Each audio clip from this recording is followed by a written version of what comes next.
দাবি আমাদের দাবি মানতে হবে আমাদের দাবি মানতে হবে।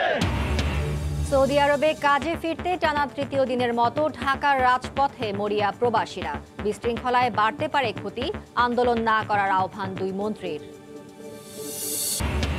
করোনার দ্বিতীয় ঢেউ ঠেকাতে জানতে হবে সংক্রমণের প্রকৃত চিত্র, মত বিশ্লেষকদের। স্কুল কলেজ খুলে দিয়ে বিপাকে ইউরোপ, ফের বন্ধ হচ্ছে বিভিন্ন স্থানে। রিজেন্ট কাণ্ডে শাহেদ ও স্বাস্থ্যের সে সময়ের 4 কর্মকর্তার বিরুদ্ধে দুর্নীতির মামলার অনুমোদন। আসামি করা না হলেও দায়মুক্ত নন সাবেক ডিজি, বললেন দুদক সচিব। এবং ভরা মৌসুমের পরও বৈরী আবহাওয়ায় মাছ ধরতে যেতে না পেরে বিপাকে কক্সবাজারের জেলেরা। চরম দুশ্চিন্তায় ট্রলার মালিকরাও, লোকসানের শঙ্কা।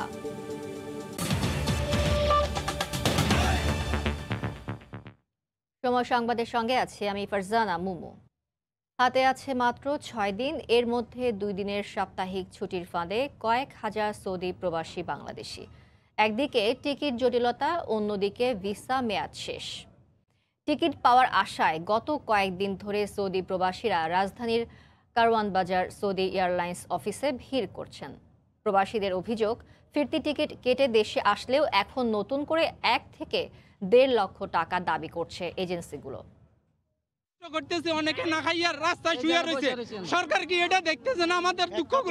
এমন অনিশ্চয়তা এখন সৌদি প্রবাসী কয়েক হাজার বাংলাদেশির। গেল কয়েকদিন ধরে টিকিটের জন্য অপেক্ষা কারওয়ান বাজারের সৌদি এয়ারলাইন্সের সামনে, কিন্তু অনিশ্চিত টিকিট পাওয়া। প্রবাসীদের অভিযোগ, টিকিট চলে যাচ্ছে কালোবাজারিদের হাতে, যা কিনতে গুনতে হবে লাখ টাকার উপরে, অথচ এয়ারলাইন্স বলছে টিকিট নেই। আমার ফ্রেন্ডে স্যার 2টা অপারেশন, তারপর আমি এখানে যাওয়ার জন্য আরো 8,810 টাকা দিয়েছি। এখানে আসি বললে 5 তারিখে আসেন। আমি বলছিলাম স্যার 5 তারিখে যে আমার তো আকামার মেয়াদ, ভিসার মেয়াদ শেষ হয়ে যাবে এই মাসে, তাহলে আমি কিভাবে 5 তারিখ বলো ওখানে ইয়ে করেন, আমার কোনো হাত নেই। আমাদের নিতেছে জনগণের সুবিধা অসুবিধা দেখতেছে না।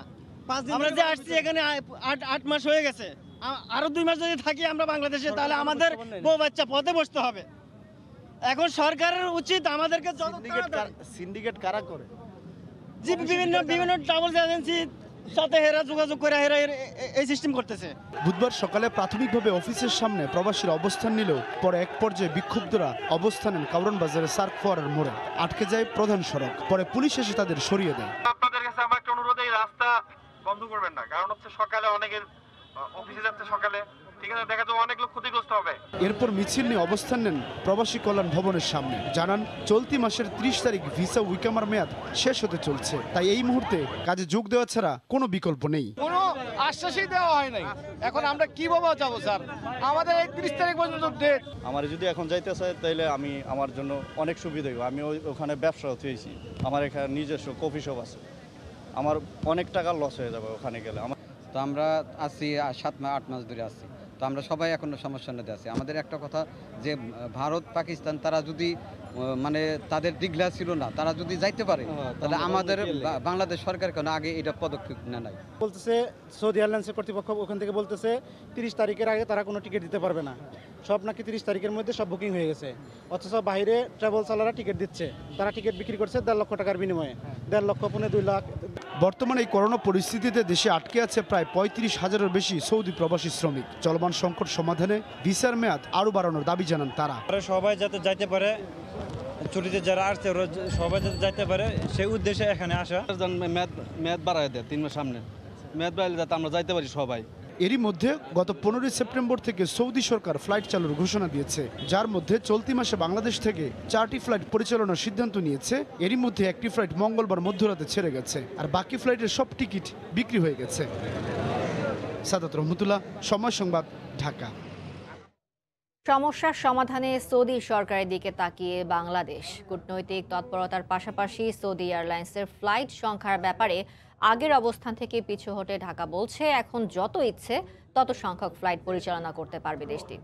একই সাথে আশাবাদী আরও 3 মাস ভিসা আকামার মেয়াদ বাড়াবে সৌদি আরব।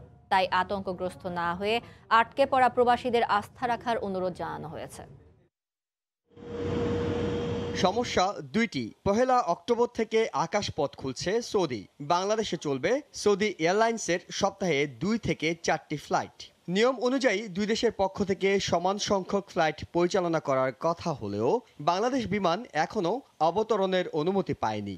এতে দেশে থাকা সৌদি প্রবাসীদের ফেরত যাওয়া নিয়ে অনিশ্চয়তায় নিজেদের অবস্থান থেকে সরে এসে বাংলাদেশ বলছে এখন যত সংখ্যক ইচ্ছে ফ্লাইট পরিচালনা করতে পারবে সৌদি আরব।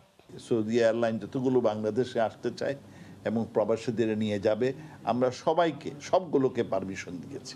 যে মুহূর্তে আপনার সৌদি আরব বিমানের ল্যান্ডিং রাইটটা দিবে, সাথে সাথে বিমান আপনার মুভ করবে। দ্বিতীয় সমস্যাটি হলো ভিসার মেয়াদ। করোনার কারণে দীর্ঘ সময় আটকে থাকায় দেশে আসা অনেকেরই ভিসার মেয়াদ শেষ হয়ে যাচ্ছে।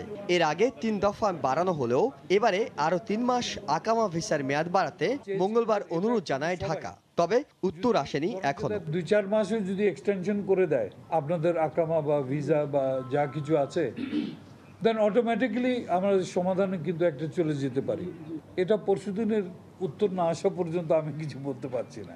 সমস্যা সমাধানে বুধবার আন্তঃমন্ত্রণালয় বৈঠক করেছে প্রবাসী, পররাষ্ট্র ও বিমান চলাচল মন্ত্রণালয়। দ্রুত উদ্যোগ না নিলে জটিলতা বাড়ার আশঙ্কা অভিবাসন বিশেষজ্ঞদের। বিমানের সাথে বসে তাহলে ক্যালকুলেট করা, যেখানে প্রবাসী কল্যাণ মন্ত্রণালয় কতটুকু আগাতে পারে, এখানে আমাদের বিমানের থেকে কতটুকু আগাতে পারে, সিভিল এভিয়েশন কিভাবে আসতে পারে, সব বিলে কিন্তু একটা কমন একটা ডিসিশনে যাওয়া, এবং সেই ডিসিশনটা আসবে আমাদের মাইগ্রেন্ট ওয়ার্কারের সাথে। সরকারের পক্ষ থেকে আশঙ্কা করা হচ্ছে প্রবাসীরা কোনো রকম বিশৃঙ্খলা তৈরি করলে সৌদি সরকার উল্টো তাদের ব্যাপারে নেতিবাচক সিদ্ধান্ত নিতে পারে। হেসান জুয়েল, সময় সংবাদ, ঢাকা। রিজেন্ট কাণ্ডে শাহেদ ও স্বাস্থ্যের সে সময়ের 4 কর্মকর্তার বিরুদ্ধে দুর্নীতির মামলার অনুমোদন দিয়েছেন দুর্নীতি দমন কমিশন। সাবেক ডিজি আবুল কালাম আজাদকে আসামি করা না হলেও দায় মুক্তি দেয়া হয়নি বলে জানান দুদকের সিনিয়র সচিব। ব্রিফিংয়ে তিনি আরও জানান, রিজেন্ট হাসপাতালের সঙ্গে স্বাস্থ্য অধিদপ্তরের চুক্তিটি ছিল অবৈধ। রাশেদ বাপির রিপোর্টে বিস্তারিত। গত 8 মার্চ থেকে দেশে করোনার প্রাদুর্ভাব শুরু হলেও তীব্রতা বাড়ে জুনে, কিন্তু জুনের শেষ থেকে আশঙ্কাজনক হারে কমতে থাকে নমুনা পরীক্ষা। এদিকে সময়ের সাথে সাথে সাধারণ মানুষের বাড়ছে স্বাস্থ্যবিধি মেনে চলায় উদাসীনতাও। এ পরিস্থিতিতে সরকারকে ভাবাচ্ছে শীত মৌসুম। তবে বিশেষজ্ঞরা মনে করেন দেশে করোনার বর্তমান চিত্রই যেখানে অজানা, সেখানে দ্বিতীয় ঢেউ নিয়ে কথা বলা অন্ধকারে ঢিল ছোড়ার মতোই। যেহেতু ভাইরাসটি সম্পূর্ণ নতুন এবং শীতে যেহেতু পৃথিবীর বিভিন্ন জায়গায় বাড়ার সম্ভাবনা এবং একটা অনিশ্চয়তা কাজ করছে, এখন আমার দেশের দরকার হচ্ছে দৈনিক কমপক্ষে 2 লক্ষ টেস্টের দরকার। সেখানে আমি মাত্র 15-20 হাজার টেস্ট করছি। তাহলে আমরা কোনোদিনই সঠিক তথ্যটা, সঠিক চিত্রটা বাংলাদেশের আমরা পাবো না। এই না পেয়ে কোনো পরিকল্পনা করা মানে অন্ধকারে ঢিল ছোড়া। বাংলাদেশে এখন যে পরিমাণ আছে সে চেয়ে বেশি হওয়া সম্ভব না। এই জন্য শীতকালে বেশি বেড়ে যাবে এটা কোনো যুক্তি নেই। শীতকালে যদি আমরা কিছু করতে চাই সেটা কিন্তু এখনই করতে হবে। এটা শীতকালে করলে ওইটার ইফেক্ট শীতকালে পাওয়া যাবে না, সেটার ইফেক্ট পাইতে পাইতে গরমকালে চলে যাবে। এদিকে স্বাস্থ্যবিধি সঠিকভাবে না মানায় করোনার প্রকোপ আবারও বাড়ার আশঙ্কা খোদ স্বাস্থ্যমন্ত্রীর। লোক এখন বেশি বেরিয়ে গেছে, কর্মক্ষেত্রে বেশি গেছে, চলাফেরা বেশি হচ্ছে, স্বাস্থ্যবিধি কম মানছে, যার ফলে সেকেন্ড ওয়েভ সৃষ্টি হচ্ছে। এই বিষয়ে আমরা সজাগ। দেশে করোনার দ্বিতীয় ঢেউ মোকাবিলায় নিজ নিজ মন্ত্রণালয়কে কর্মপরিকল্পনা নির্ধারণে 15 দিনের সময় বেঁধে দিয়েছে মন্ত্রিপরিষদ বিভাগ। রাশেদ বাপ্পি, সময় সংবাদ, ঢাকা। এদিকে জার্মানিতে লেগেছে করোনার দ্বিতীয় ঢেউ। কয়েকটি অঙ্গরাজ্যের শিক্ষা প্রতিষ্ঠান ফের বন্ধের সিদ্ধান্তে অভিভাবকদের মধ্যে হতাশা ভর করেছে।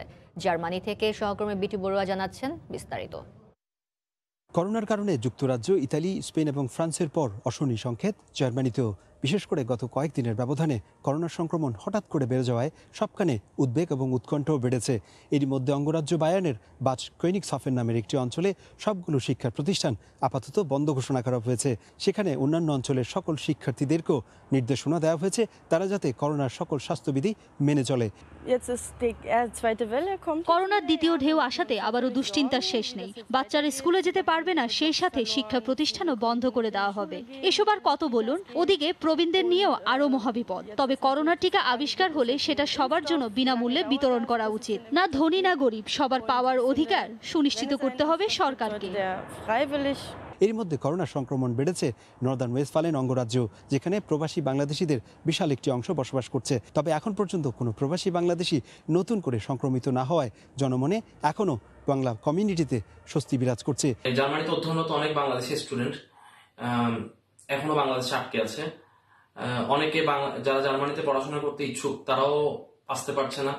সো সব দিক বিবেচনা করে আসলে এটা বাংলাদেশ খুবই ক্ষতিগ্রস্ত হচ্ছে এই থেকে। এদিকে জার্মান স্বাস্থ্যমন্ত্রী ইয়েন্স স্পান বলেছেন, করোনা যাতে আগের মতো আবার ভয়াবহ আকার ধারণ করতে না পারে সে কারণে সব ধরনের প্রস্তুতি সম্পন্ন করা হয়েছে। তিনি আরও বলেন, শরৎ এবং শীতের আগে একটি কার্যকরী করোনা টিকা পাওয়া যেতে নাও পারে, সে কারণে সবাইকে স্বাস্থ্যবিধি মেনে চলার পরামর্শ।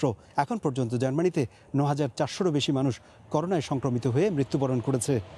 জার্মানির বার্লিন থেকে বিটু বড়ুয়া, সময় সংবাদ। রিজেন্ট কাণ্ডে শাহেদ ও স্বাস্থ্যের সে সময়ের 4 কর্মকর্তার বিরুদ্ধে দুর্নীতির মামলার অনুমোদন দিয়েছেন দুদক।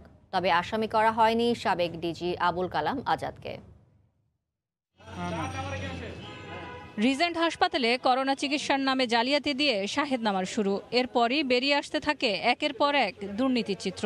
মেয়াদ উত্তীর্ণ লাইসেন্সধারী হাসপাতালকে ঢাকঢোল পিটিয়ে কোভিড চিকিৎসার অনুমোদন দেয় স্বাস্থ্য অধিদপ্তর। মন্ত্রী, অধিদপ্তরের মহাপরিচালক, হাসপাতাল শাখার পরিচালকের সামনেই সেই চুক্তি নিয়ে প্রশ্ন ওঠে সকল মহলে। তদন্তে নামে দুর্নীতি দমন কমিশন। ততদিনে হাতকড়া পড়েছে শাহেদের হাতে। একে একে পরিচালক, মহাপরিচালক সবাইকেই হাজির হতে হয় দুর্নীতি দমন কমিশনের কার্যালয়ে। প্রায় 2.5 মাস পর বুধবার দুপুরে রিজেন্ট ইস্যুতে মামলার অনুমোদন দিল কমিশন। শাহেদের সঙ্গে আসামির তালিকায় আছেন হাসপাতাল শাখার পরিচালক আমিনুল হাসান, উপপরিচালক মোহাম্মদ ইউসুফ আলী, সহকারী পরিচালক শফিউর রহমান এবং গবেষণা কর্মকর্তা দিদারুল ইসলাম। এ বিষয়ে দুদক কার্যালয়ে ব্রিফিংয়ে সিনিয়র সচিব জানান, রিজেন্ট হাসপাতালের সঙ্গে স্বাস্থ্য অধিদপ্তরের চুক্তিটি ছিল অবৈধভাবে চুক্তি করে। চুক্তিটা সঠিক ছিল না, যেহেতু লাইসেন্স নবায়ন করা ছিল না, সেই কারণেই মামলাটা হয়েছে। সাবেক মহাপরিচালক আবুল কালাম আজাদকে আসামি করার মতো তথ্য প্রমাণ না পাওয়া গেলেও তাকে দায়মুক্তি দেওয়া হয়নি বলেও জানান দুদক সচিব। দায়মুক্তি বলা যাবে না, আদালতে প্রমাণযোগ্য সাক্ষী বা এভিডেন্স এই মুহূর্তে পাওয়া যায়নি। পরবর্তীতে যদি তদন্তকালে অন্য কারো দায়িত্ব পাওয়া যায় সেটি কমিশন দেখবে। তদন্তের সুযোগ আছে, তদন্তকালে আরো বিস্তারিত দেখা হবে। প্রভাবশালীদের বিরুদ্ধে অনুসন্ধান চলছে বলে জানানো হয় সংবাদ সম্মেলনে। সেলিয়া সুলতানা, সময় সংবাদ, ঢাকা। করোনা মহামারীকে পুঁজি করে নকল পালস অক্সিমিটার, N95 মাস্ক সহ বিভিন্ন চিকিৎসা সামগ্রী বিক্রির অভিযোগে রাজধানীর তোপখানা রোডের সার্জিক্যাল মার্কেটে অভিযান চালিয়েছে র্যাব। এ সময় 14টি প্রতিষ্ঠানকে 15.5 লাখ টাকা জরিমানা করা হয়। অভিযানে মার্কেটে 14টি দোকান থেকে বিপুল সংখ্যক নকল N95 মাস্ক, পালস অক্সিমিটার ও চিকিৎসা সামগ্রী জব্দ করা হয়। র্যাব জানায়, করোনাকে পুঁজি করে যে বা যারাই ব্যবসা করার চেষ্টা করবে তাদের বিরুদ্ধে কঠোর ব্যবস্থা নেওয়া হবে। এদিকে ব্যবসায়ীরা নিম্নমানের ও নকল এসব চিকিৎসা সামগ্রী আমদানিকারক প্রতিষ্ঠানের বিরুদ্ধে ব্যবস্থা নেওয়ার দাবি জানান। কোভিড বা প্যান্ডামিক সিচুয়েশনকে পুঁজি করে কেউ যদি ব্যবসা করতে চায় তাদের বিরুদ্ধে কঠিন হস্তে আমরা কিন্তু ব্যবস্থা গ্রহণ করব এবং এক্ষেত্রে আমরা জিরো টলারেন্স, শূন্য সহনশীলতা নীতি র্যাব এবং ওষুধ প্রশাসন অধিদপ্তরের পক্ষ থেকে কিন্তু গ্রহণ করা হচ্ছে এবং হবে এবং আমাদের অভিযান অব্যাহত থাকবে। জাতীয় সংসদ ভবনের উন্নয়ন সংক্রান্ত সভা অনুষ্ঠিত হয়েছে গণভবনে। সংসদ ভবনের দক্ষিণ প্লাজায় সংসদ সচিবালয়ের কর্মকর্তাদের জন্য নতুন ভবন নির্মাণ সংক্রান্ত পরিকল্পনা বৈঠক করেছেন প্রধানমন্ত্রী শেখ হাসিনা। সকালে গণভবনে এই বৈঠক অনুষ্ঠিত হয়। বেলা 10:30টায় গণভবনে এই বৈঠকে সংসদ ভবনের বিদ্যমান স্থাপনার সংস্কার নিয়েও আলোচনা করেন প্রধানমন্ত্রী। বৈঠক শেষে প্রেস সচিব সাংবাদিকদের বলেন, সংসদ সচিবালয়ে কর্মরত 1321 জন কর্মকর্তার কাজে ব্যাঘাত ঘটার বিষয়টি মাথায় রেখে সমাধান খোঁজা হচ্ছে। বৈঠকে এই সংক্রান্ত দিক নির্দেশনা দিয়েছেন সরকার প্রধান। এছাড়াও স্থপতি লুই আইকানের নকশার অসমাপ্ত কাজগুলো নিয়েও আলোচনা হয়। বৈঠকে উপস্থিত ছিলেন সংসদের speaker doctor Shirin Sharmin Chowdhury, chief whip Nuri Alam Chowdhury সহ ঊর্ধ্বতন কর্মকর্তারা। প্রধানমন্ত্রী শেখ হাসিনার সভাপতিত্বে এই সভা অনুষ্ঠিত হয়। ঢাকা মহানগরী ও পার্শ্ববর্তী এলাকার যানজট নিরসন এবং গণপরিবহনের সক্ষমতা বাড়াতে সরকার 2030 সালের মধ্যে আরও 6টি মেট্রো রেল রুট নির্মাণের পরিকল্পনা করছে বলে জানিয়েছেন সড়ক পরিবহন ও সেতুমন্ত্রী ওবায়দুল কাদের। সকালে ভিডিও কনফারেন্সে মেট্রো রেল প্রকল্পের উদ্যোগে নির্মিত ফিল্ড হাসপাতাল উদ্বোধন করে একথা বলেন তিনি। করোনার প্রাথমিক সংকট কাটিয়ে মেট্রো রেলের কাজ এগিয়ে যাচ্ছে বলেও জানান মন্ত্রী। সরকার 2030 সালের মধ্যে ঢাকা মহানগরী পার্শ্ববর্তী এলাকা যানজট নিরসন এবং গণপরিবহনের সক্ষমতা বাড়াতে 6টি মেট্রো রেল রুট নির্মাণের একটি সমন্বিত পরিকল্পনা নিয়ে এগিয়ে যাচ্ছে। ইতিমধ্যে মেট্রো রেল রুটের 6-এর নির্মাণ কাজ এগিয়ে চলছে। আগস্ট মাস পর্যন্ত এই রুটের কাজের অগ্রগতি শতকরা 49%। রেলের কিছু অসাধু কর্মকর্তার যোগসাজশে নিয়মকে বুড়ো আঙুল দেখিয়ে ট্রেন ইজারা দেয়া হয়েছে পছন্দের ঠিকাদার প্রতিষ্ঠানকে। দুর্নীতির প্রমাণও পেয়েছে রেলপথ মন্ত্রণালয়। এসআর ট্রেডিং নামের ওই ঠিকাদারি প্রতিষ্ঠান প্রতি বছর রাজস্ব ফাঁকি দিচ্ছে 2 কোটি টাকা। দুর্নীতির বিষয়ে কথা বলতে গেলে সংশ্লিষ্ট রেল কর্মকর্তা সময় সংবাদকে দেন ঘুষের প্রস্তাব। নাজমুস সালেহের প্রতিবেদন।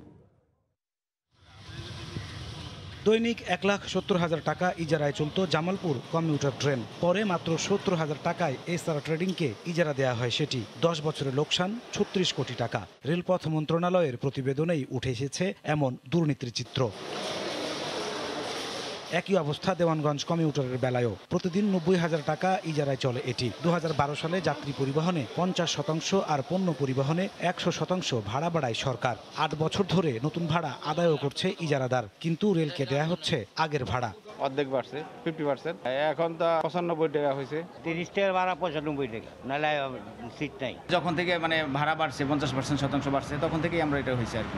নতুন ভাড়া অনুযায়ী 2 ট্রেনে প্রতিদিন 70,000 টাকা কম ইজারা ধরে তা পরিশোধ করতে পূর্বাঞ্চলের প্রধান বাণিজ্যিক কর্মকর্তার দপ্তর থেকে একটি চিঠি দেওয়া হয় এসআর ট্রেডিংকে। এতে 8 বছরে লোকসান হয়েছে প্রায় 20 কোটি টাকা। অনিয়ম তদন্তে গঠিত 5 সদস্যের কমিটির রিপোর্টে পূর্বাঞ্চলের তৎকালীন প্রধান বাণিজ্যিক কর্মকর্তা হাবিবুর রহমান, ডেপুটি বাণিজ্যিক কর্মকর্তা জোবেদা আক্তার ও এডিশনাল বাণিজ্যিক কর্মকর্তা এএম শাহনেওয়াজকে দায়ী করে ব্যবস্থা নেওয়ার সুপারিশ করা হয়। শাহনেওয়াজ এখন পূর্বাঞ্চলের চিফ অপারেটিং সুপারিনটেন্ডেন্ট। এ ব্যাপারে কথা বলতে গেলে সময় সংবাদকে ঘুষের প্রস্তাব দেন তিনি। রিপোর্টটা যাতে না করলে ভালো হয়। আপনাকে কিছু গিফট করবো আর কি, ভালো কিছু। যদি আপনার কিছু চাহিদা থাকে বলবেন, আমিও কিছু আপনাকে গিফট করলাম। গিফট বাবদ মনে করেন যদি কিছু নিতে চান দিলাম, অথবা যদি বলেন আমি কিছু আপনাকে অনারিয়াম করলাম। এদের বিরুদ্ধে ব্যবস্থা নেওয়ার কথা জানিয়েছেন রেলপথ মন্ত্রী।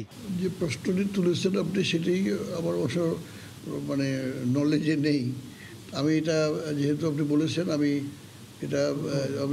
সংশ্লিষ্ট যে ফাইল, এটা আমি কালকে দেখব। যদি এই ধরনের কোনো ঘটনা ঘটে থাকে, এই ধরনের কোনো রিকমেন্ডেশন হয় বা থাকে, তাহলে অবশ্যই তাদের বিরুদ্ধে আমরা ব্যবস্থা গ্রহণ করব। বর্তমানে বেসরকারি ব্যবস্থাপনায় পরিচালিত 54টি ট্রেনের 34টি এসআর ট্রেনিংয়ের দখলে। নাজমুস সালেহী, সময় সংবাদ, ঢাকা। বৈঠকের পর বৈঠক চলে, স্বাক্ষর হয় নানাবিধ চুক্তি সমঝোতাও, কিন্তু কোনোভাবেই বন্ধ হয় না সীমান্ত হত্যা।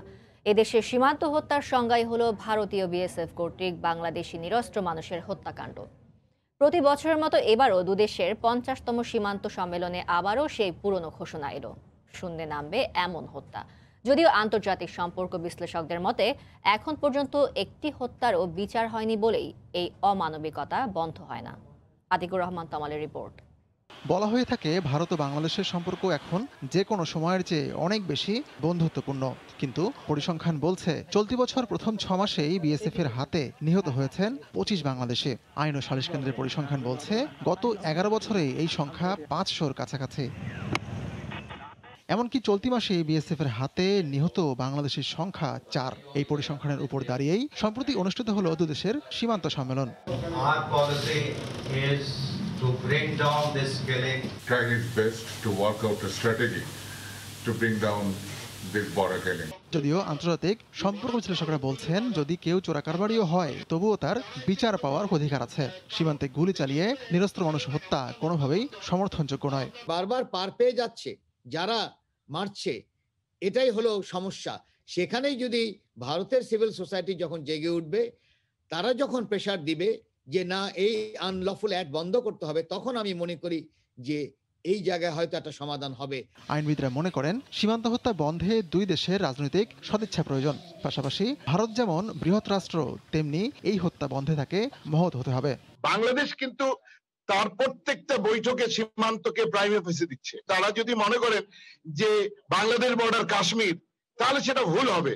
যদিও একটা দেশে এক ধরনের আইন থাকে, এটা কিন্তু কাশ্মীর না, ওখানে কিন্তু পাকিস্তান আছে যারা তাদের সাথে বৈরী, আর আমরা কিন্তু তাদের পরীক্ষিত বন্ধু।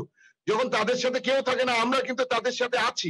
আমরা মনে করি যে ভারতে আমাদের দুর্দিনে সহযোগিতা করেছে, তার যে কোনো দুর্দিনে আমরা তার পাশে থাকতে চাই। পৃথিবীর যেসব সীমান্তে সবচেয়ে বেশি রক্ত ঝরে তার মধ্যে বাংলাদেশ ভারত অন্যতম। আতিকুর রহমান তমাল, সময় সংবাদ, ঢাকা।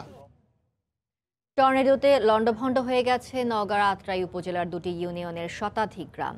ঘর হারিয়ে প্রায় 500 পরিবার এখন খোলা আকাশের নিচে মানবেতর জীবনযাপন করছেন। বৃষ্টিতে তলিয়ে গেছে ক্ষেতের ফসল। উপজেলা প্রশাসন বলছে দ্রুত সহায়তার চেষ্টা চলছে। নওগাঁ থেকে এমআর রকির রিপোর্ট। মাত্র 2 মিনিটের টর্নেডো, প্রচণ্ড গতির এই ঝড়ে লন্ডভন্ড হয়ে যায় নওগাঁর আত্রাই উপজেলার জগদাস গ্রামের আহমদের বসতঘর। টিনের চাল উড়ে গিয়ে আটকে যায় গাছের ডালে। আহমেদের মতো একই অবস্থা পার্শ্ববর্তী আরও কয়েকশো বাড়ির। মঙ্গলবার রাতে এই ঝড়ে দুটি ইউনিয়নের বিপুল সংখ্যক কাঁচা ঘর সহ আধা পাকা ঘর ভেঙে পড়ে। ঘরবাড়ি হারিয়ে খোলা আকাশের নিচে মানবেতর জীবনযাপন করছেন ক্ষতিগ্রস্তরা। গ্রামটাই যেন একটা ধ্বংসস্তূপ মনে হচ্ছে। এখন আর কেউ থাকা খাওয়ার মতো কোনো পরিবেশ পরিস্থিতি নাই। এখন কিভাবে থাকবো, আমার ঘর দরজা সব ভেঙেছে রে, শেষ হয়ে গেছে, আমার কোনো বুদ্ধি নেই বাবা। বাচ্চাদের নিয়ে আমরা কি করে খাবো, কি করব, কিছু বুঝতে পারছি না। সহযোগিতার জন্য এখন পর্যন্ত কেউ আমার কাছে আসেওনি, কোনো সহযোগিতা আমি এখন পর্যন্ত পাইওনি। 500 পরিবারকে শুকনা খাবার দেওয়ার কাজ চলছে বলে জানান উপজেলার শীর্ষ কর্মকর্তা। জেলা প্রশাসনের পক্ষ থেকে, উপজেলা প্রশাসনের পক্ষ থেকে আমরা ত্রাণ, অর্থাৎ আমাদের শুকনো খাবারের 16 কেজির একটা প্যাকেট 600 পরিবারকে দিচ্ছি। তাদের টিন বা আর্থিক সহযোগিতা করবার জন্য আমি জেলা প্রশাসক স্যারকে ইতিমধ্যে লেখা হয়েছে। টর্নেডোতে 600 পরিবারের কয়েক কোটি টাকার ক্ষতি হয়েছে বলে জানিয়েছে আত্রাই উপজেলা প্রশাসন। এমআর রকি, সময় সংবাদ, নওগাঁ। হঠাৎ বৈরী আবহাওয়ায় বিপাকে পড়েছেন কক্সবাজারের ট্রলার মালিক ও জেলেরা। গত 4-5 দিন ধরে সাগরে মাছ শিকার করতে যেতে না পারায় উপকূলে বসে চরম দুশ্চিন্তায় দিন কাটছে জেলেদের। আর ট্রলার মালিকরা বলছেন লোকসান গুনতে হচ্ছে তাদের। আরও জানাচ্ছেন সুজাউদ্দিন রুবেল। বৈরী আবহাওয়ায় সাগর উত্তাল, তাই সাগরে মাছ শিকার বন্ধ করে কক্সবাজার উপকূলে ফিরেছে শত শত মাছ ধরার ট্রলার। বাঁকখালী নদীর মোহনায় 5-6 দিন ধরে নোঙর করা নোয়াখালী জেলার সুবর্ণচর এলাকার ট্রলার এফবি হাজি সলিমা। হঠাৎ বৈরী আবহাওয়ার কারণে ট্রলারের জেলেরা প্রাণ বাঁচাতে আশ্রয় নিয়েছে কক্সবাজার উপকূলে। যে কষ্ট করতেছি, লাহারে বাতাসে ভাত খাইতে পারি না, চলতে পারি না, জাল মারতে পারি না। গেলে মাছ পাইলে হয়তো 200 টাকা কামাই করতে পারি, আর নইলে মালিকেও কোনো 10 টাকা দেয় না, কেউ কোথা থেকেও 10 টাকা আমরা ইনকাম পাই না। সাগরে মাছ শিকার করতে গিয়ে সরকারি নিষেধাজ্ঞা, প্রাকৃতিক দুর্যোগ সহ নানা সমস্যায় প্রতিনিয়ত পড়তে হচ্ছে ট্রলার মালিকদের। তার উপর হঠাৎ বৈরী আবহাওয়ায় লোকসানের মাত্রা বাড়িয়ে দিচ্ছে বলে দাবি তাদের। 2 লাখ টাকা মতো খরচ হয়। তো যদি গিয়ে সেখানে ঘূর্ণিঝড়, নিম্নচাপ, ভূমি এগুলোর মধ্যে যদি পড়ে, তাহলে মাছ যদি না পাই তাহলে আমাদের পুরা এটাই লস। ট্রলারে যদি মাছ পাই তাহলে আমরা স্বস্তির মুখ দেখব, না হলে ক্ষতি ছাড়া আর কিছু নাই। মৎস্য অবতরণ কেন্দ্রের ব্যবস্থাপক জানালেন, বৈরী আবহাওয়ার কারণে কক্সবাজার মৎস্য অবতরণ কেন্দ্র এখন মাছ শূন্য। বৈরী আবহাওয়া কেটে গেলে আবার ল্যান্ডিং প্রক্রিয়া স্বাভাবিক হবে এবং জেলেরা মাছ ধরতে সাগরে চলে যাবে। আবহাওয়ার কারণে কক্সবাজার উপকূলে ফিরেছে 6000-এর বেশি মাছ ধরার ট্রলার। এসব ট্রলারে মাছ শিকার করে জীবিকা নির্বাহ করে প্রায় লক্ষাধিক জেলে। সুজাউদ্দিন রুবেল, সময় সংবাদ, কক্সবাজার। নিজেদের দক্ষতা বাড়ানোর পাশাপাশি প্রতিযোগী দেশগুলোর বন্দরের সাথে টিকে থাকতে অবশেষে অত্যাধুনিক যন্ত্রপাতি সংগ্রহ শুরু করেছে চট্টগ্রাম বন্দর কর্তৃপক্ষ। আগামী 1 বছরের মধ্যে 1000 কোটি টাকা মূল্যের যন্ত্রপাতি কেনা হবে। এর মধ্যে 4টি গ্যান্ট্রি ক্রেনও রয়েছে। বিস্তারিত জানাচ্ছেন কমল দে। দেশের অর্থনীতির সীমারেখা ক্রমশ বাড়তে থাকায় প্রতি বছরই চট্টগ্রাম বন্দরে পণ্য ওঠানামার পরিমাণও পাল্লা দিয়ে বাড়ছে, কিন্তু সেই অনুযায়ী বন্দরের সক্ষমতা বাড়ছে না, ফলে দেখা দিচ্ছে নানা জটিলতা। আধুনিক যন্ত্রপাতির সাথে যে দক্ষতা এটা যদি বৃদ্ধি হয় তাহলে কিন্তু আমাদের বন্দর উত্তরোত্তর কিন্তু আরও অগ্রগতি হবে। শোর ক্রেন যেগুলি আছে সেগুলি কিন্তু অনেক পুরানো এবং অনেক বছর ধরে এগুলি ব্যবহার করার পরে এখন ব্যবহার উপযোগী না। বিশ্বের শীর্ষস্থানীয় 10টি বন্দরের মধ্যে 9টির অবস্থানে এশিয়ায়। এই তালিকায় চট্টগ্রাম বন্দরের স্থান 58তম হয়। সামনের দিকে রয়েছে প্রতিবেশী দেশগুলোর বন্দর। সীমিত যন্ত্রপাতি দিয়ে বিশ্বের সব অত্যাধুনিক বন্দরের সাথে প্রতিযোগিতা করছে চট্টগ্রাম বন্দর। বিশ্বের অন্যান্য বন্দরগুলিতে যেখানে শত শত গ্যান্ট্রি ক্রেন, তার বিপরীতে চট্টগ্রাম বন্দরে গ্যান্ট্রি ক্রেন রয়েছে মাত্র 14টি। এক্ষেত্রে ব্যবসায়ীরা বলছেন বন্দরের সক্ষমতা বাড়াতে হলে অত্যাধুনিক যন্ত্রপাতি সংযোজনের কোনো বিকল্প নেই। এই অবস্থায় বন্দরের সক্ষমতা বাড়াতে হাজার কোটি টাকা মূল্যের যন্ত্রপাতি কিনতে যাচ্ছে বন্দর কর্তৃপক্ষ। চূড়ান্ত অনুমোদন পাওয়ার পর এখন চলছে টেন্ডার প্রক্রিয়া। নতুন প্রকল্প নিয়েছি যেখানে 94টি বিভিন্ন রকমের যন্ত্রপাতি আমরা ক্রয় করছি। এই যন্ত্রপাতি আমাদের সক্ষমতাকে আরও বাড়াবে। ব্যবসায়ীদের অভিযোগ, বন্দরে পুরাতন যন্ত্রপাতি ব্যবহারের কারণে অনেক সময় জাহাজের ঘর অবস্থানকালীন সময় বেড়ে যায়। এই সংকট এড়াতে অত্যাধুনিক এবং কার্যকর যন্ত্রপাতি সংগ্রহের দাবি তাদের। বে টার্মিনালের কাজ শেষ করতে হবে, বন্দরের জেডি বাড়াতে হবে, নতুন নতুন টার্মিনাল করতে হবে। শিপ ক্রেনের মাধ্যমে ওঠানামা করি কন্টেনার, সেক্ষেত্রে যদি জিসিবিতে জেটির আধুনিকায়ন করে গ্যান্ট্রি ক্রেন লাগানো হয় তাহলে বন্দরের উৎপাদনশীলতা বাড়বে। চট্টগ্রাম বন্দর বছরে 30 লাখ কন্টেনার এবং 10 কোটি মেট্রিক টনের বেশি পণ্য হ্যান্ডেলিং করে। কমল দে, সময় সংবাদ, চট্টগ্রাম। ক্রেতার চাপ বাড়লেই বেড়ে যায় দাম। মূল্য তালিকা মানার বালাই নেই, অভিযানেও কাটছে না পেঁয়াজ বাজারের নৈরাজ্য। সরবরাহ সংকটের দোহাই দিয়ে ফের পেঁয়াজের দাম পাইকারি বাজারে কেজিতে 5 টাকা পর্যন্ত বাড়িয়েছে আড়তদাররা। ভারত পেঁয়াজ রপ্তানি বন্ধের পর বিকল্প দেশ থেকে 6 লাখ টন আমদানির অনুমতি দিয়েছে সরকার। তুলে নেওয়া হয়েছে আমদানি শুল্ক। আমদানিকারকদের সর্বোচ্চ 90 দিন পর্যন্ত বাকিতে এলসি খোলার সুযোগ দিয়েছে কেন্দ্রীয় ব্যাংক। বাজারে অভিযানের পাশাপাশি চলছে অনলাইনে পেঁয়াজ বিক্রি। এত সব উদ্যোগের প্রভাব বাজারে পড়ছে কই? কারণ বাজারে গিয়ে দেখা যায় পাইকারিতে প্রতি কেজি দেশি পেঁয়াজ বিক্রি হচ্ছে 80 টাকায়, আর আমদানি করা পেঁয়াজ 55 থেকে 60 টাকায়। ক্রেতাদের উপস্থিতি বাড়তেই দেশি পেঁয়াজের দাম উঠল 85 টাকায়। আমদানি করা পেঁয়াজের দর এক দোকানে 55 তো পাশের দোকানেই 60 থেকে 62 টাকা। আরতে তো পেঁয়াজ আছে ভালো, এক জায়গায় 80 টাকা চাইলো আর এখানে চাইলো 85 টাকা আর কি। কিছু কিছু দোকানে আরো বেশি যাইতেছে আর কিছু কিছু দোকানে এরকমই রেট আছে। মনিটরিং তো আমরা পাই না, মাঝে মধ্যে এই খবরে মনিটরিং করতেছে, হঠাৎ মাঝে মধ্যে প্রতিদিন আসলে হয়তো আর একটা করা যায়। ক্রেতাদের অভিযোগের বিপরীতে দায়সারা জবাব বিক্রেতাদের। পেঁয়াজে বেশ কম আছে, ঠিক আছে, সবকিছু ডিফারেন্স আছে, ভালো মন্দ আছে। ইন্ডিয়া পেঁয়াজের কথা ছিল দিছেও, সেই পেঁয়াজ পচা আসছে, ঠিক আছে, আবার ওই পেঁয়াজ শেষ হয়ে গেছে, এখন ইন্ডিয়া পেঁয়াজ দাম বেড়ে গেছে, সেই ক্ষেত্রে এখন দেশি পেঁয়াজেরও দাম বাড়া। ব্যবসায়ীরা সংকটের অজুহাত দিলেও সরকার বলছে বর্তমানে দেশে 6 লাখ টন পেঁয়াজ মজুদ রয়েছে। শুভ খান, সময় সংবাদ, ঢাকা। নিয়ন্ত্রণহীন চাঁদাবাজিতে অতিষ্ঠ মিরপুরের পাইকারি সবজি আড়তের ব্যবসায়ীরা। পণ্য পরিবহনে রিকশা প্রতি 10 টাকা আর ভ্যান প্রতি গুনতে হচ্ছে 20 টাকা করে। কেন এই টাকা দেয়া হচ্ছে আর এর নেপথ্যে বা কারা, তা জানতে চাইলে সময় সংবাদের ক্যামেরা দেখেই দৌড়ে পালান চাঁদাবাজরা। পুরো বাজার ঘুরে কোথাও নজরে পড়েনি পুলিশি তৎপরতা। সুমন আহমেদের তোলা ছবিতে জুয়ার ফয়সালের রিপোর্ট।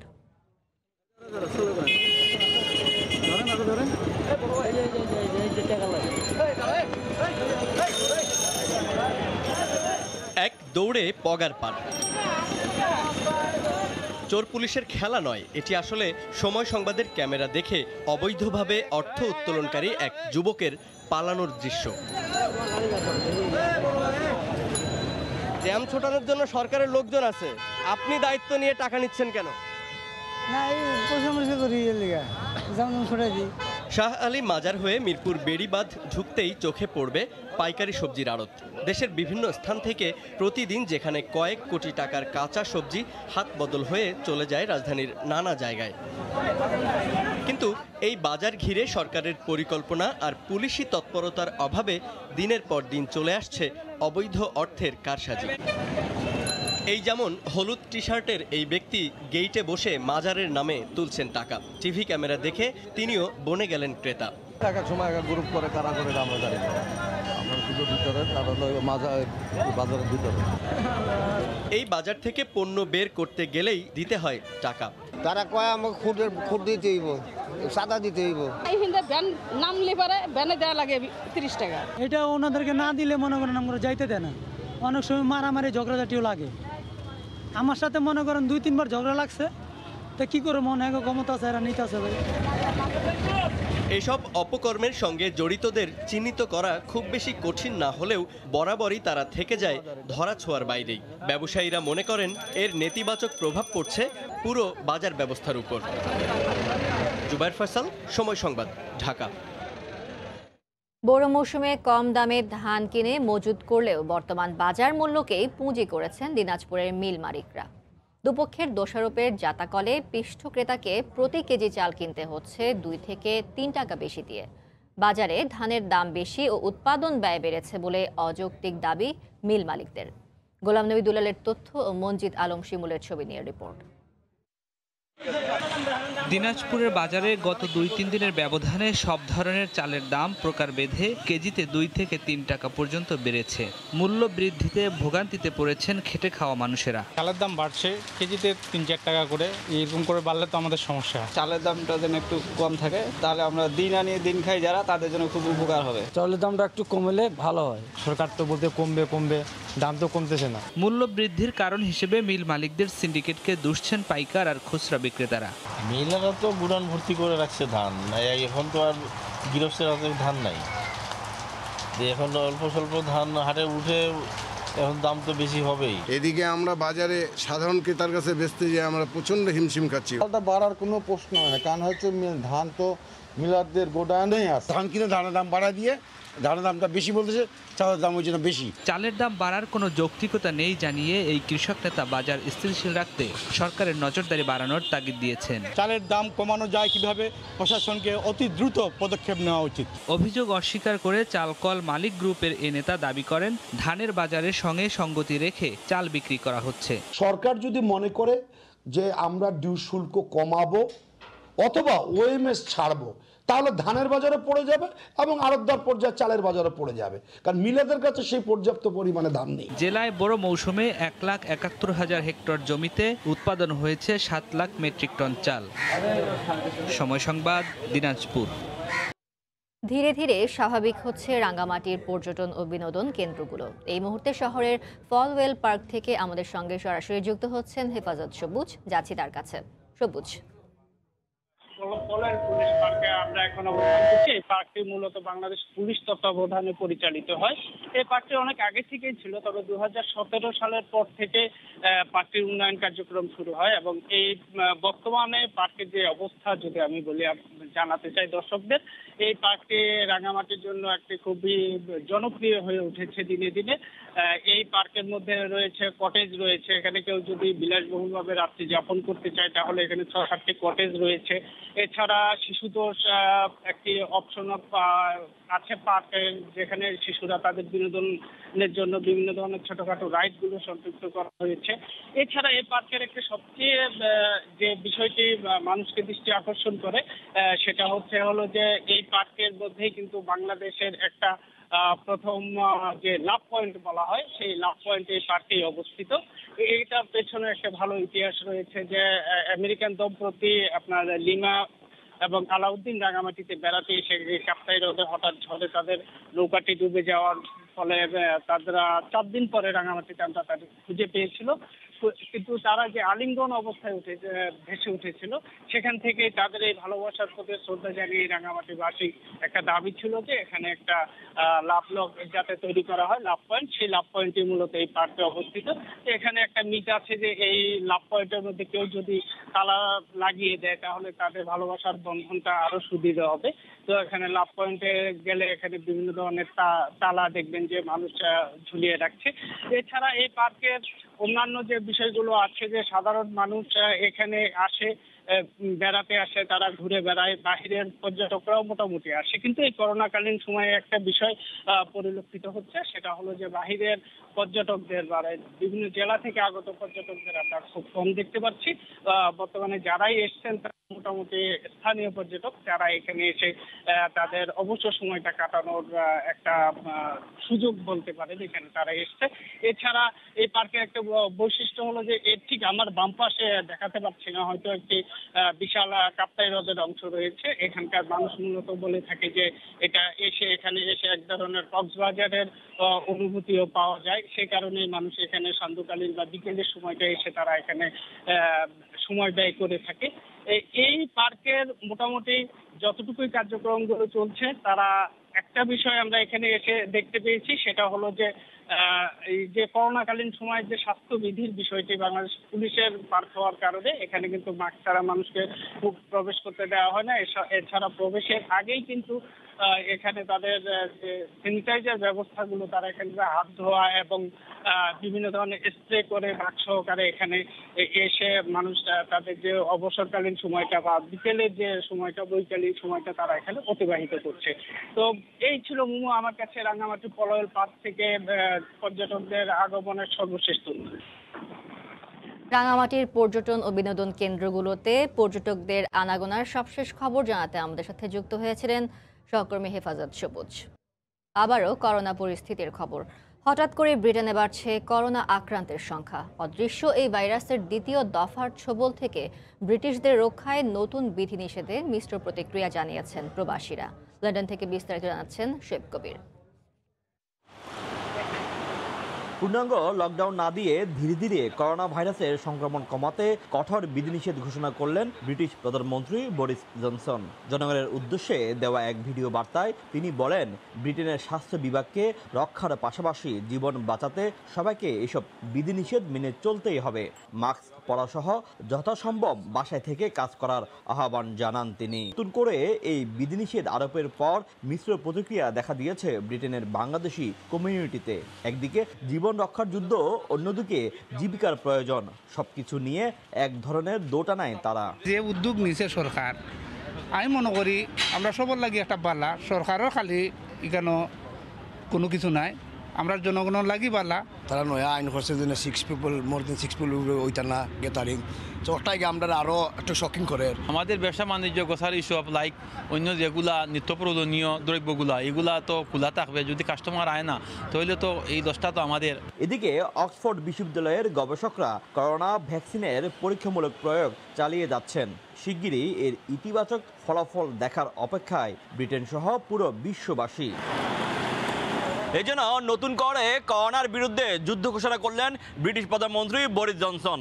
পরিস্থিতি নিয়ন্ত্রণে সেনাবাহিনী প্রস্তুত বলে জানালেন তিনি। তবে তার এসব কর্ম পরিকল্পনা কতটুকু কার্যকর হচ্ছে করোনার বিরুদ্ধে লড়তে, এটাই এখন দেখার বিষয়। শোয়েব কবির, সময় সংবাদ, লন্ডন। ফ্রান্স সহ গোটা ইউরোপে দেখা দিয়েছে করোনার দ্বিতীয় ধাক্কা। প্রতিদিনই বাড়ছে সংক্রমণ। পরিস্থিতি নিয়ন্ত্রণে আবারও জারি করা হয়েছে কঠোর বিধিনিষেধ। ইউরোপের করোনা পরিস্থিতির সবশেষ খবর জানাতে প্যারিস থেকে যুক্ত হচ্ছেন সহকর্মী লুৎফর রহমান বাবু। মমো, শীত আসার আগেই কিন্তু ইউরোপের বেশ কয়েকটি দেশে আবারও করোনার ধাক্কা বা ঢেউ লেগেছে। ফ্রান্স, স্পেন, যুক্তরাজ্য, আয়ারল্যান্ড, জার্মান সহ ফ্রান্সের প্রতিবেশী বেশ কয়েকটি দেশে কিন্তু এখন প্রকোপ অনেকটাই বেড়ে গিয়েছে, যার দরুন আবারও কোনো দেশে লকডাউন এবং বেশ কড়াকড়ি বিধিনিষেধ কিন্তু আরোপ করা হয়েছে। বিশেষ করে স্পেনের মাদ্রিদের যে 37টি এলাকায় মহামারী বেশ ভয়াবহ আকার ধারণ করেছে, সেখানে কর্তৃপক্ষ লকডাউন দেওয়ার সিদ্ধান্ত নিয়েছে। এবং প্রতিদিনই আমরা কিন্তু যেটি লক্ষ্য করছি যে করোনার যে প্রকোপ বা করোনা আক্রান্তের হার আগের তুলনায় কিন্তু অনেকটাই বেড়ে গেছে। ফ্রান্সের বিষয়টি যদি আমি আপনাকে বলি, যে গেল সপ্তাহে কিন্তু আমরা প্রতিদিনই লক্ষ্য করছি 8,000, 9,000, 10,000 থেকে শুরু করে 13,000 পর্যন্ত কিন্তু একদিনে আক্রান্ত হয়েছেন, যেটি আমরা কিন্তু আগে লক্ষ্য করি নাই। এবং আইসিইউতে কিন্তু রোগী ভর্তির সংখ্যা আগের তুলনায় অনেকটা বেড়ে গিয়েছে, এবং যে কারণে ফ্রান্সের নিস, মার্সাই সহ অন্যান্য শহরগুলোতে কর্তৃপক্ষ বেশ কড়াকড়ি আরোপ করেছে, সেখানে 10 জনের অধিক মানুষ একত্রিত না হওয়া সহ আরো বেশ কিছু পদক্ষেপ কিন্তু সেখানে নেওয়া হচ্ছে। একই চিত্র আমরা যুক্তরাজ্য দেখতে পেরেছি, সেখানেও কিন্তু কর্তৃপক্ষ বেশ বিধিনিষেধ আরোপ করেছে। জার্মান, বেলজিয়াম সহ অন্যান্য যে দেশগুলো আছে সেখানে কিন্তু আগের তুলনায় করোনার প্রকোপ আবারও বেড়েছে এবং এই যে বাড়া এটি কিন্তু প্রতিনিয়ত অব্যাহত রয়েছে। আমি যদি আপনাকে ফ্রান্সের বিষয়টি বলি, এখানে এখন প্রতিদিনই আক্রান্ত হচ্ছেন, যার ধরুন আগের মতো আবারও মানুষজনের মধ্যে ভয় ভীতি কাজ করছে। এবং বাংলাদেশি কমিউনিটির বিষয় যদি আমি আপনাকে বলি, এখানে ফ্রান্সে কিন্তু বাংলাদেশি কমিউনিটিতে এখন প্রতিদিনই মানুষজন আক্রান্ত হচ্ছেন। পাশাপাশি আমি আপনাকে আরেকটি বিষয় যদি জানিয়ে রাখি, এখানে যে ব্যবসা বাণিজ্যের যে অবস্থা, অর্থাৎ পুরো ইউরোপ জুড়ে যে পর্যটকের যে ঢল নামে যে সময়টিতে, সেই সময় কিন্তু করোনার আঘাতটি আসে। সে কারণে এবারে পুরো ইউরোপের এই যে দেশগুলো আমি বললাম, প্রত্যেকটি দেশেই কিন্তু ব্যবসার মন্দা অবস্থা এই মুহূর্তে বিরাজ করছে। এবং আপনি জানেন যে প্যারিস হচ্ছে পৃথিবীর মধ্যে সবচেয়ে বেশি পর্যটক আকর্ষণীয় একটি শহর, কিন্তু এই শহরে এই বছর কিন্তু কোনো পর্যটকের আমরা আনাগোনা দেখতে পাচ্ছি না। এবং পর্যটন কেন্দ্রিক যে ব্যবসা বাণিজ্যগুলো ছিল সেগুলো কিন্তু একেবারেই নেমে গেছে, একেবারেই নেই। এবং পর্যটন এলাকাগুলোর যে রেস্টুরেন্টগুলো ছিল সেগুলো কিন্তু এখন পর্যন্ত খুলেনি। এবং এখন দ্বিতীয় দফে এই যে করোনা আক্রান্তের হার আসলে আবার বাড়া শুরু করেছে, সেটি আসলে পরিস্থিতি কোন দিকে যায় সেটি আসলে আগামী দিনগুলোই আসলে বলে দেবে। তো মোমো, এই ছিল এখন পর্যন্ত আমার কাছে পুরো ইউরোপের করোনার চিত্র। ইউরোপের করোনা পরিস্থিতির সবশেষ খবর জানাতে প্যারিস থেকে যুক্ত হয়েছিলেন লুৎফর রহমান বাবু।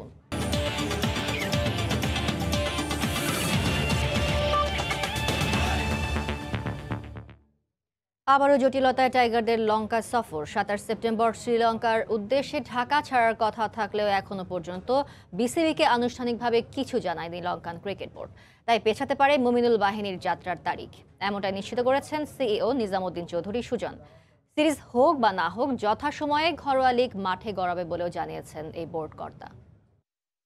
যদিও আমাদের প্রিপারেশন সবকিছু 27 তারিখে ধরেই আমরা এগোচ্ছি, তবে এই মুহূর্তে বিষয়টা একটু চ্যালেঞ্জিং হবে 27 তারিখে ট্রাভেল করা, ভিসা এবং অন্যান্য জটিলতা তো রয়েছেই। পুরো বিষয়টা কিন্তু এসএলসির উপর নির্ভর করছে না, বিষয়টা অনেকটা নির্ভর করছে তাদের সরকারের যে সিদ্ধান্ত বা তাদের যে সংশ্লিষ্ট যে কোভিড টাস্ক ফোর্স আছে তাদের যে সিদ্ধান্ত সেটার উপর।